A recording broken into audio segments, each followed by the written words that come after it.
Olá, saudações cordiais, confreiras e confrades do Centro Espírita O Semeador, em Salvador. Maravilha poder estar aqui novamente trazendo reflexões para as nossas vidas, através dessa doutrina que regenera e esclarece. Eu sou o professor Danilo Cruz, trabalhador do Centro Espírita Paulo e Estevão, e estou aqui hoje para conversarmos um pouquinho sobre suicídio na visão espírita. Pois bem, como só é acontecer em toda e qualquer atividade espírita, eu convido vocês neste instante para um momento de introspecção, para adentrarmos no âmago do nosso ser, buscando aí encontrar a figura excelsa do nosso Mestre amado Jesus. Senhor Jesus, aqui estamos mais uma vez buscando o esclarecimento necessário para o nosso processo de regeneração. Auxilia-nos nessa redenção, ajuda-nos tornando permeáveis nossas mentes e nossos corações a tua influência benfazeja em nossas vidas. Que as tuas bênçãos possam ser por nós percebidas, visto serem elas incessantes. Que o teu amor seja a tônica desse bate-papo de hoje, conduzindo as reflexões para os necessários desafios. Que assim seja. Muito bem, vamos falar um pouquinho sobre esse assunto que é um grande tabu. Tabu porque envolve um outro tabu, que é a questão da morte. A morte nunca é um assunto muito fácil de lidar. Nós temos vários receios de enfrentar esse assunto e, por conta disso, o suicídio, que é a busca voluntária por esse processo, acaba caindo também neste preconceito que as pessoas desenvolvem a respeito disso. É interessante a gente lembrar que, sendo espíritas, nós sabemos que já vivemos muitas vezes, nós temos certeza de que essa não é nossa primeira experiência corporal. E aí é interessante a gente se perguntar por que a gente ainda tem tanto medo desse assunto, já que a gente já viveu ele tantas vezes. É curioso porque quando eu dou aula sobre esse assunto, eu pergunto para meus alunos qual é o contrário de morte. E, invariavelmente, as pessoas respondem em uma só voz, vida. O que é um equívoco. Na verdade, o contrário de morte seria o nascimento, ou fecundação, se vocês quiserem preferir. É interessante pensar que é o contrário do fim do processo, necessariamente será o início do processo, né? Não achar que vida seria algo que não inclua a morte. A morte faz parte da vida, faz parte do processo do existir. Obviamente que a gente está aqui pleiteando as reflexões com relação à vida física, à vida orgânica, porque nós sabemos que a vida continua. A vida não cessa com a cessação da vida física, a vida continua. Nós sabemos disso, eu estou chovendo no molhado, eu tenho certeza de que vocês já têm essa noção, né? Por mais que não sejam ainda espíritas, sabendo que o conhecimento espírita versa sobre a questão da espiritualidade, sabendo que o conhecimento espírita tem uma caminhada próxima das outras religiões com relação à imortalidade da alma, você sabe que a vida continua. Portanto, não é diferente com relação à questão da morte. A vida continua. E com o suicídio também é assim. A vida continua, o que é uma grande decepção. Eu trago aqui alguns dados que são interessantes para a gente refletir com relação a essa verdadeira pandemia de suicídios que o mundo passa. É curioso a gente perceber, olhando os números, que nos últimos 50 anos as taxas de suicídio aumentaram 60%. É um valor muito considerável. É mais comum acontecer suicídio após os 70 anos de idade e entre os 15 e os 30 anos. O que está falando aí dos desafios da existência, da dureza do existir. Não é muito fácil lidar com esses desafios. É mais frequente que a gente tenha suicídio com alguns transtornos mentais. Ou seja, transtornos mentais são fatores preditores, estatisticamente falando, para o processo do suicídio. Um exemplo bom é a depressão, que é muito frequentemente associada à situação do suicídio, assim como o transtorno afetivo bipolar, em especial na fase de mania, quando a pessoa sai de uma depressão muito intensa e faz a ciclagem para uma euforia, ela toma coragem e de forma impulsiva e irrefletida acaba cometendo suicídio. O transtorno de personalidade borderline também está estatisticamente relacionado com a questão do suicídio. A gente também tem a situação do abuso de substâncias psicoativas. A gente tem também a esquizofrenia como um fator predisponente para o suicídio. Não quer dizer que se você tendo esses transtornos mentais, necessariamente você vai tentar ou vai pensar em tentar ou vai efetivar prontamente o suicídio. Não. Quer dizer que há uma predisposição maior, mostrando como é importante a gente cuidar da nossa saúde mental para diminuir esses riscos. É uma coisa que a gente percebe também, que é curioso a gente pensar em termos coletivos com relação ao suicídio, é que cada suicídio efetivado no mundo deixa 12 pessoas doentes. Olha que número alto isso, que número considerável. A cada suicídio concretizado, 12 pessoas ficam doentes em decorrência disso. Olha que importante saber sobre isso, né? A gente também sabe que toda religião concorda, e olha que as religiões discordam de muitas coisas entre si, mas toda religião concorda que o suicídio não é uma boa saída. São raríssimas as exceções de religiões que muitas vezes são proferidas por fanáticos que propõem a questão do suicídio como uma saída espiritualizada para os problemas. É muito raro a gente ver isso, mas existem estudos antropológicos que mostram isso na história da humanidade. Mas é mais comum a gente perceber que as grandes religiões falam sobre a necessidade da gente não dispor da própria vida, já que a vida foi legada a nós pelo Criador. Então, se há uma concordância nesse assunto, apesar de tanta divergência, deve ter alguma coisa de verdade aí, não é? Que a gente às vezes se foca muito no que nos diferencia. No momento em que a gente abre os olhos para se perguntar o que nos iguala, o que nós concordamos, isso é um ponto crucial para a gente refletir. Concordamos que o suicídio não é uma boa saída. Então a gente precisa se perguntar, será que não tem uma verdade nisso aí? É importante a gente perceber que a situação do suicídio é a 10ª causa de mortes no mundo na atualidade. Ou seja, a cada 100 mil mortes, melhor dizendo, 12 são por suicídio. É algo em torno de 0,5%. Aparentemente é uma porcentagem pequena, mas não é não.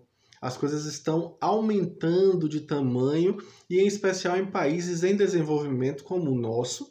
Isso tem se tornado um dado muito alarmante, muito difícil. Outra coisa que é importante a gente colocar é que entre 1,5 e 3,5 vezes é mais comum acontecer em homens, pessoas do sexo masculino, são mais propensas a se suicidarem. Isso é um dado também importante para a gente se questionar sobre como a masculinidade está sendo vivenciada no nosso mundo atual e por que essa busca por esse tipo de saída, que não sai para lugar nenhum no final das contas, se a gente parar para analisar mais profundamente, mas por que isso acontece com a masculinidade? Por que os homens tendem a fazer? É importante lembrar o quê? Que a maior parte das tentativas de suicídio são feitas por mulheres. mas a maior parte das efetivações, concretizações do suicídio são conseguidas pelos homens. Então a gente precisa, sem dúvida alguma, refletir um pouquinho sobre a cultura machista que infelizmente ainda persevera em nossos dias e, sem dúvida alguma, precisa ir se dirimindo aos poucos à medida em que nossa tomada de consciência vai se tornando cada vez mais abrangente. É interessante a gente perceber também que no mundo, por ano, temos 20 milhões de tentativas não fatais de suicídio. Olha que fala também curiosa essa, muito grande. Isso onera os cofres públicos, mas mais ainda do que isso, traz muito sofrimento para as famílias. E em especial para as pessoas que estão vivendo a angústia e que acabam optando por essa circunstância tão dramática e difícil, né? É importante também perceber que existe um fator de risco muito alto de acontecer suicídio nas casas onde tem disponibilidade de arma de fogo. É mais comum, né? É mais frequente também ter suicídio nas famílias em que há uma situação recente de desemprego. Pensar em suicídio é muito comum em situação de pobreza extrema, em situação de falta de moradia e, em especial, em circunstâncias de discriminação social. Olha o bullying aí, né? Sendo um fator de risco para o suicídio. Discriminação também traz suicídio. Outra coisa importante é que entre 15% e 40% das pessoas que concretizam o suicídio deixam uma nota falando o que decidiram fazer. Elas deixam a nota explicativa do seu ato. Ou seja, elas expressam que estão com aquela intenção, né? Elas estão ali, na verdade, trazendo aquela informação. Entre 38% e 55% dos casos, há fatores hereditários envolvidos. E aí cabe a reflexão se o hereditário aí tem a ver com o genético ou se tem a ver com a cultura familiar, que muitas vezes tolhe a expressividade emocional das pessoas, né? É importante também a gente lembrar que a gente, sendo espírita, não dá para acreditar que é o corpo que é a causa do problema. Na verdade, há ali uma reunião de espíritos com as mesmas tendências, buscando aprenderem uns com os outros. Então, o fator aí hereditário pode não ter a ver exatamente com o organismo, e sim com a necessidade evolutiva daquele ser que, tendo essa experiência, infelizmente, acaba voltando naquela mesma família e volta a ter um fracasso nesse sentido de não ter conseguido cumprir com aquilo que se predispôs a fazer. Outro dado também que é importante é o fato de que entre 27%, e alguns estudos são mais severos em relação a isso, entre 27% e 90% dos casos de suicídio tem transtorno mental envolvido. Ou seja, algum grau de transtorno mental prévio nas pessoas que cometeram suicídio é muito frequente, é um dado extremamente frequente. A gente tem inúmeros mitos com relação à questão do suicídio, né? Muitas falas equivocadas. Uma fala que é bem comum é assim: uma vez suicida, sempre suicida. Não. Isso é um equívoco, tá? Até porque a gente que é espírita sabe que a gente está evoluindo o tempo inteiro, a gente está se transformando, a gente está tendo a oportunidade aí de refletir e de transcender essas dificuldades, transcender a própria ignorância e alçar um outro nível de consciência. Então a gente está mudando, estamos mudando. E fora o lado espiritual da questão, é importante também lembrar que existem pessoas que em um determinado momento da vida pensaram ou até mesmo tentaram suicídio e que, no entanto, tiveram o tratamento adequado, tiveram o suporte adequado e tiveram a oportunidade de mudança de comportamento. Então, não necessariamente uma vez suicida, sempre suicida. Outra fala bem frequente, que também é um mito, é aquela que diz que falar a respeito de suicídio estimula o suicídio. Isso não é verdade. As pessoas, quando sentem que podem falar a respeito do que estão sentindo, elas têm a possibilidade de reflexão, elas têm a possibilidade de se sentirem amparadas, de receberem suporte emocional porque conseguiram se expressar, foram acolhidas e isso reduz a frequência do suicídio. Então isso é importante também colocar a necessidade de se expressar. Outro dado interessante é aquela história de que dizem que, é um grande mito isso também, dizem que só quem tem transtorno mental é que se mata. Isso também não é verdade. Existem inúmeros relatos de pessoas que nunca tiveram nenhum tipo de indício de transtorno mental na vida, que em determinado momento de frustração, de fracasso, de angústia, de vazio existencial, acabou optando por essa circunstância de autocídio, né? Então é importantíssimo a gente questionar esses mitos, né? E aí tem mais mito, vamos lá, que aqui a gente vai ver que só quem quer morrer de verdade não avisa. Isso também é mentira. Eu falei agora há pouco, né? Que até 40% das pessoas, né, expressam isso antes. Então é importante a gente estar atento, perceber o diálogo familiar, o diálogo com os amigos. Isso faz toda a diferença. Isso ajuda as pessoas a se sentirem apoiadas. Então, essa história de achar que só quem vai fazer realmente não fala antes, isso é mentira. As pessoas falam, elas expressam que estão... É meio que um pedido de socorro, muitas vezes, porque elas experimentam o que a gente chama em psicologia de ambivalência afetiva. Uma parte dela quer terminar com a própria vida. Na verdade, se a gente parar para analisar bem, a gente vai perceber que ela quer terminar com a dor. Só que ela não vê perspectiva de mudança disso. Ela não consegue enxergar uma possibilidade, uma leitura de que aquela dor ali é passageira. E aí, com isso, ela acha que ela vai viver aquilo ali, aquela angústia tão terrível que ela prefere exterminar a própria vida achando que a dor vai acabar. Ledo engano, né? Nós sabemos que ela vai se deparar com o fato de que ela continua viva, só que no outro lado da existência, na outra polaridade, né, espiritual da vida. Então é importante a gente perceber aí que não é desse jeito, né, de que as pessoas não avisam, elas avisam sim. Outra fala importante também é que dizem que os suicidas estão determinados a morrer. Eles estão obcecados com essa ideia. Eu acabei de dizer, a gente tem a situação da ambivalência afetiva. Eles querem isso, na verdade, acabar com a própria dor, como eu disse, mas ao mesmo tempo tem uma parte dele que quer viver. Tem uma parte dele que tenta, que clama por ajuda, que quer ter a possibilidade de ver uma esperança, ver uma luz no fim do túnel. Então isso é importante, inclusive é o que a gente, profissional de saúde mental, acaba usando para dar o suporte que a pessoa necessita. Eu me lembro bem de uma fala do professor Viktor Frankl, famoso criador da logoterapia, quando diz que no início da sua carreira ele trabalhava na ala psiquiátrica de pessoas que haviam tentado suicídio. E aí ele perguntava para as pessoas por que elas não tentavam de novo. Aí as pessoas respondiam assustadas, como assim? Eu não recomendo, tá, gente, que a gente faça isso. É importante perceber que o objetivo dele era fazer pesquisa para poder criar um novo método terapêutico. Então não vamos fazer isso por aí, tá? Mas ele dizia assim, por que você não se mata de novo? Aí a pessoa dizia, mas como assim eu vou me matar? E minha mãe? Aí pegava aquele assunto, a mãe. É a mãe que é o sustentáculo dela para poder ela permanecer viva.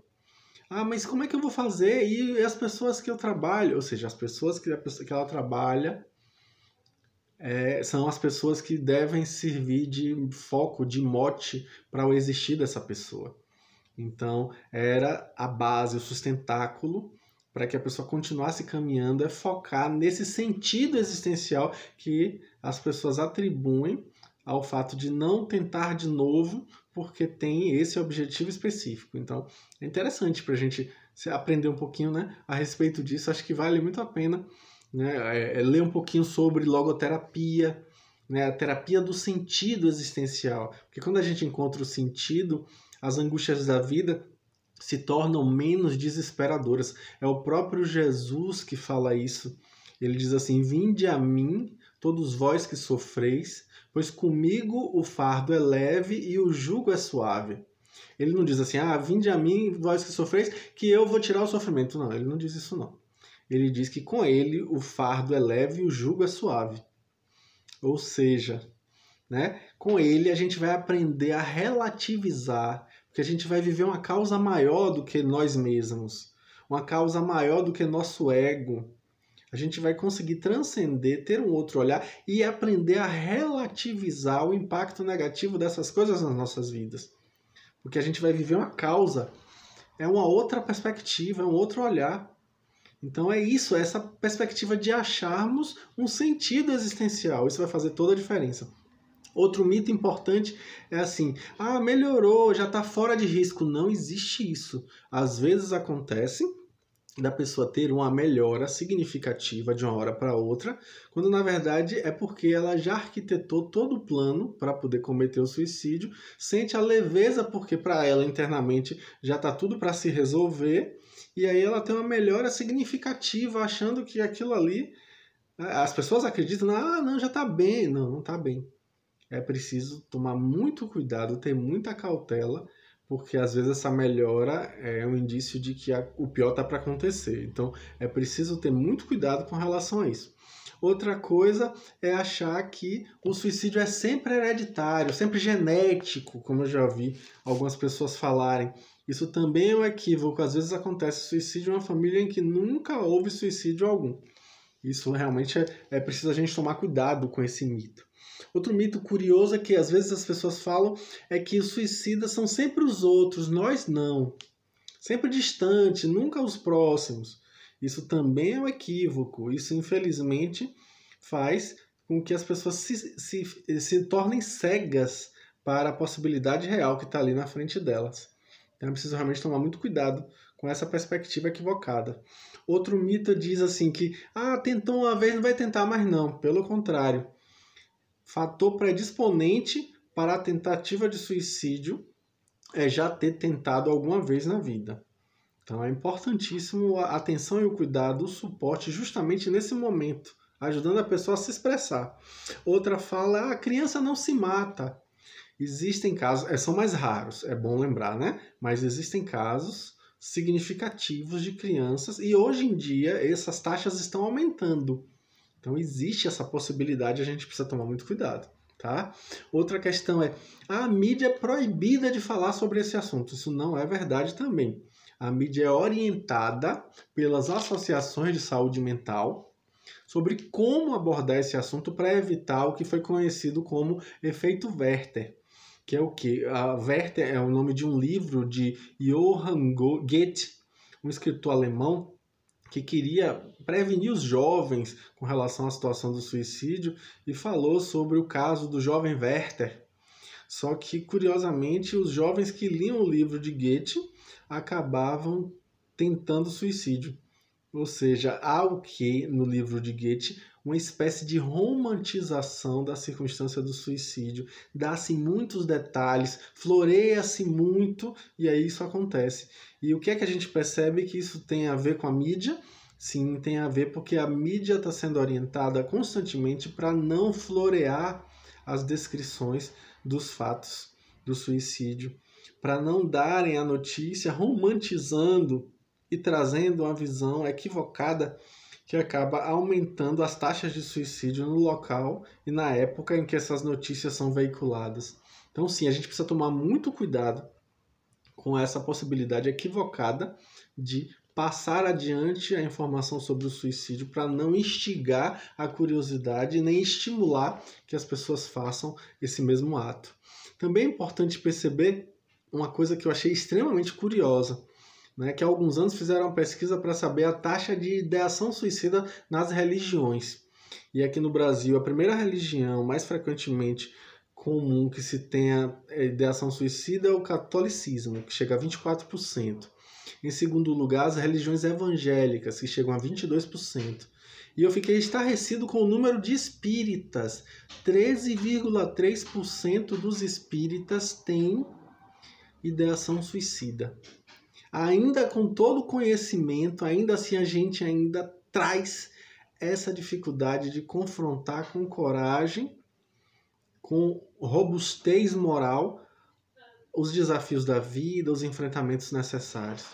Então é importantíssimo para a gente que é espírita, em especial, lembrar que a quem muito for dado, muito será cobrado. Então a gente tem muitas responsabilidades com relação a isso. E aí é preciso, sem dúvida alguma, abordar esse assunto para que a gente consiga vencer a dificuldade que é, né, ter que confrontar com esses mesmos espíritos desencarnados a posteriori, apesar de todo o conhecimento que tiveram a partir da perspectiva do suicídio.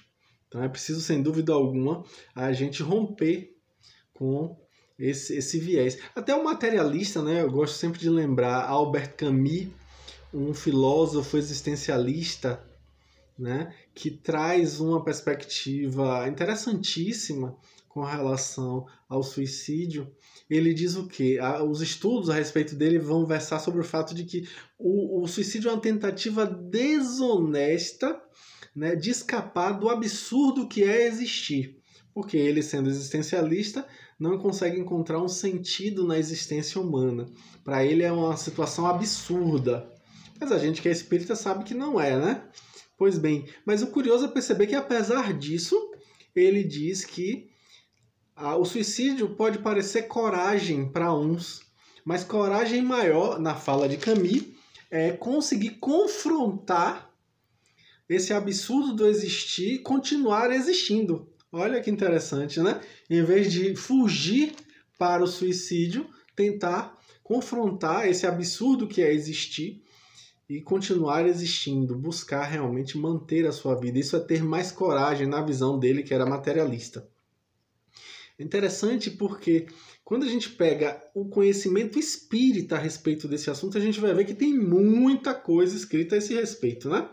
Tem muita coisa curiosa, interessante, que vai, sem dúvida alguma, trazer reflexão para a gente que é espírita.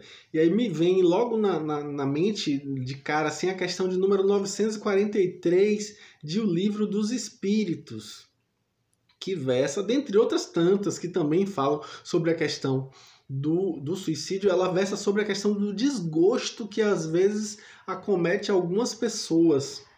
Né? A equipe de Kardec pergunta à espiritualidade, né, sobre esse desgosto que de vez em quando, né, desgosto pela vida, desgosto pela existência corporal, né, que às vezes nos afeta. E aí os espíritos muito sabiamente vão dizer para Kardec que isso tem a ver com ociosidade, falta de fé e muitas vezes saciedade. Olha que interessante essa fala, né? Ociosidade, ou seja, falta do que fazer. Falta de fé, ou seja, desconfiança, né? Falta de confiança com relação a Deus, com relação à própria existência, e com fé em relação a si mesmo também, é importante dizer. E a questão da saciedade, ou seja, a gente às vezes está com o bolso cheio, está com as coisas bem resolvidas e acaba experimentando um vazio existencial, um tédio profundo, que com certeza vai descambar nessa monotonia existencial que faz a pessoa buscar o suicídio como solução. Outra questão que está logo adiante é a 944, quando a equipe de Kardec pergunta se a gente tem direito de dispor da própria vida. E aí os espíritos respondem a Kardec que, na verdade, isso seria uma transgressão às leis divinas. Então, é um equívoco. Então, o conhecimento espírita vem chancelar essa visão que as outras religiões também trazem, né, com relação ao fato de que é um grande equívoco. Aí é interessante que mais adiante, na questão 952, Kardec e sua equipe perguntam com relação às paixões que levam à morte, levam ao abreviamento da vida, né? Esses hábitos que a gente tem, né? Que a gente vai saber isso mais adiante como suicídio indireto, que a gente vai ver lá em Emmanuel, já eu vou falar disso. E aí, o que é que os espíritos respondem com relação a essas paixões que acabam por abreviar a vida? Eles dizem que esses hábitos, essas paixões, na verdade, se remetem a uma espécie de suicídio moral. Olha que fala interessante. Suicídio moral, que tem a ver com a covardia, com a nossa bestialidade, olha que fala dura, inclusive, né? E o esquecimento de Deus.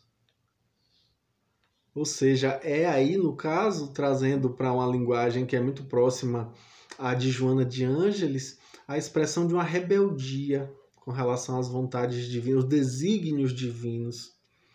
Então, olha que interessante essa fala de Kardec, né? E a gente vai encontrar diversas outras questões, outros momentos, né? Inclusive o desdobramento dessa questão, 952A, a gente vai ver que os espíritos chegam a falar que esse caso de construção de um mau hábito, dessas paixões que acabam terminando a nossa vida mais cedo, esse mau hábito é mais culpável do que um suicídio direto, né? Um suicídio voluntário.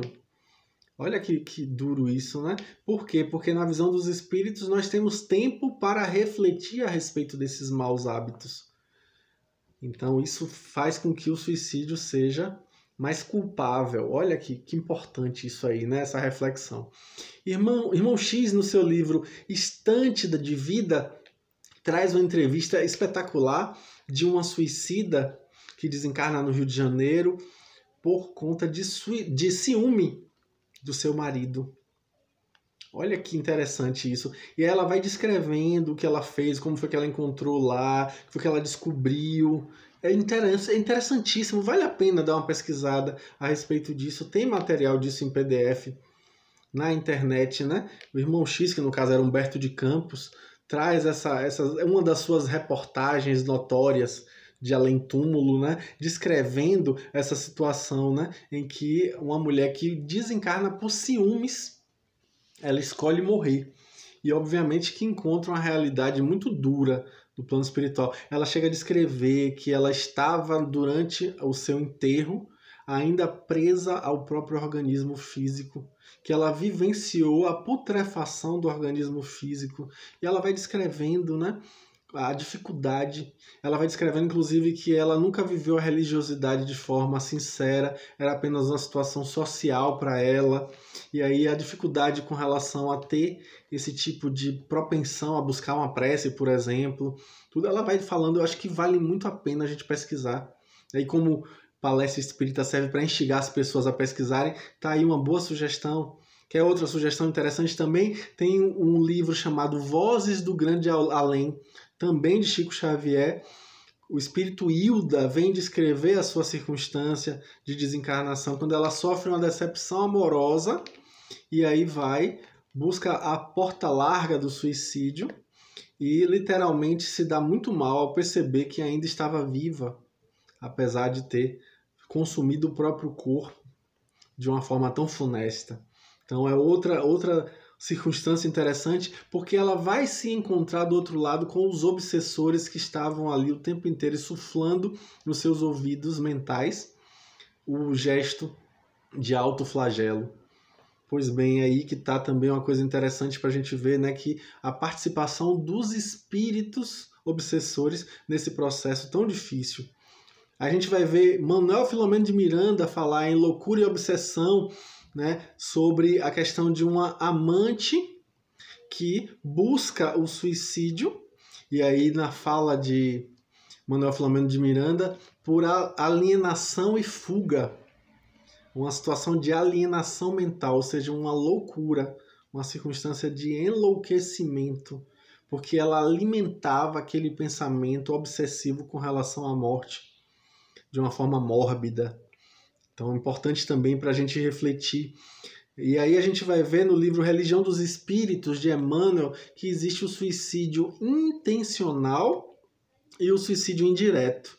Então há essa diferença aí de forma bem marcante, né?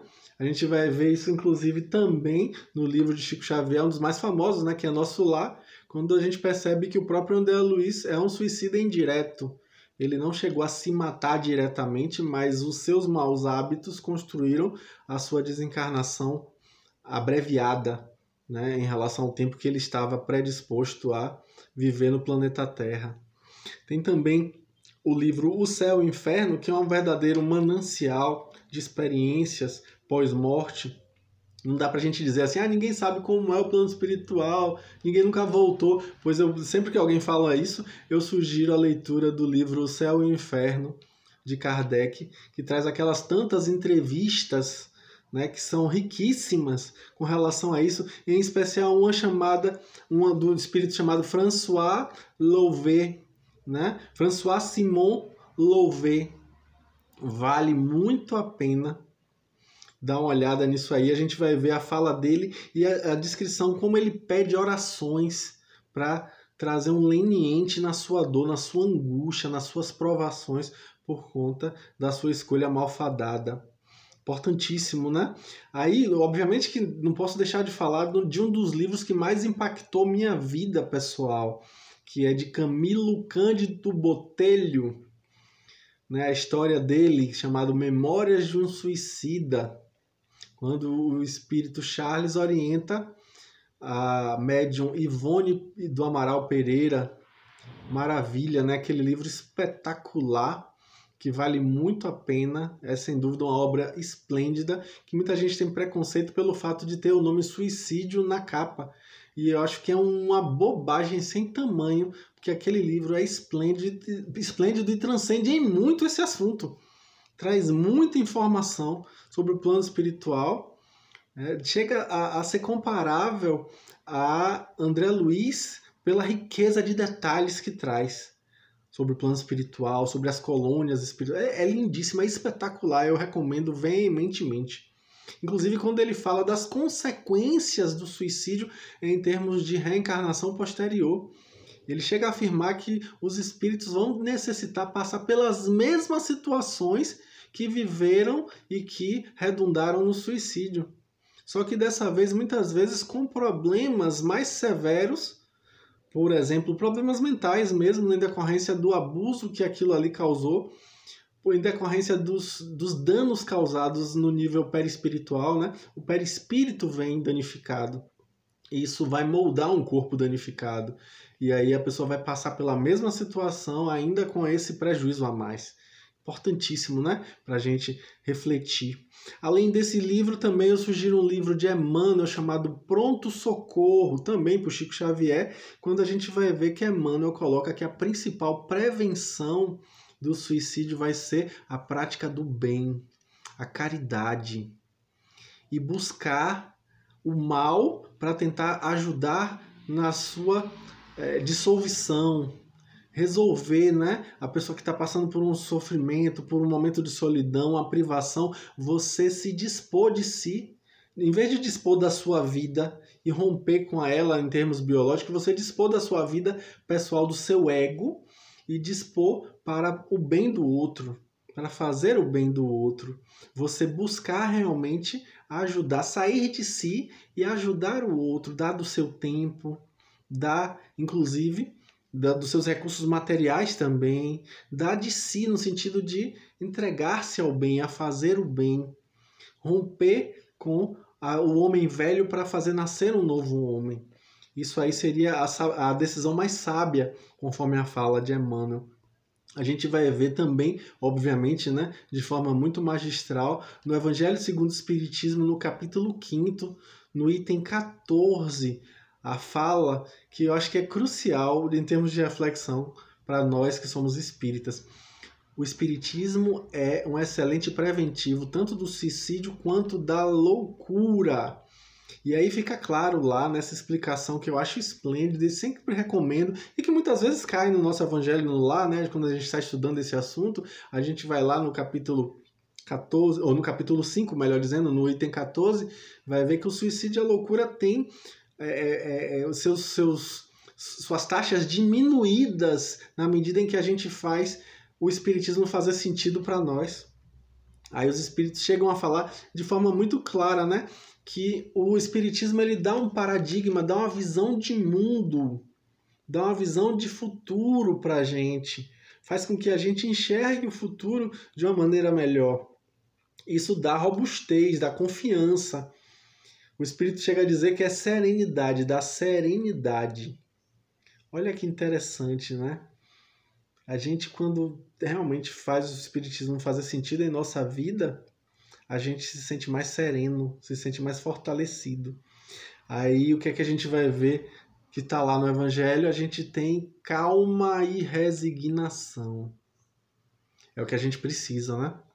Em momentos de angústia, em momentos de sofrimento, calma e resignação. A gente saber que a vida continua. A gente ter fé no futuro, fé em Deus, fé na providência divina. Saber que aquilo ali não vai durar para sempre, que aquilo ali vai passar. Pois bem, que a gente se lembre disso, que a gente se detenha a estudar, se dedique a estudar mais sobre esse assunto, que é tão crucial, tão necessário, e que infelizmente às vezes a gente esquece a necessidade de ajudar nisso. Que a gente inclua também os espíritos suicidas nas nossas preces, para que eles sintam balsamizarem as suas dores. E assim a gente possa verdadeiramente ser considerado médium do amor de Deus na Terra. Que as bênçãos do Cristo amparem esses propósitos de sermos pessoas melhores e de termos vidas mais significativas. Bora fazer uma prece agora? Maravilha! Amado Mestre Jesus, nós estamos com os corações repletos de gratidão por essa oportunidade ímpar de refletir sobre o nosso significado existencial, de robustecer nossas certezas com relação ao futuro. E nós lhe pedimos que nos estimule na continuidade dos nossos estudos. Que as tuas bênçãos amparem em nossos corações estes propósitos amorosos de sermos pessoas melhores e de nos engajarmos no progresso da humanidade e na prática da caridade. Se conosco agora e sempre, Mestre, que assim seja. Maravilha, pessoal. Agradeço muito a atenção. Espero que a gente se veja novamente em breve. Com fé em Deus. Grande abraço. Até a próxima.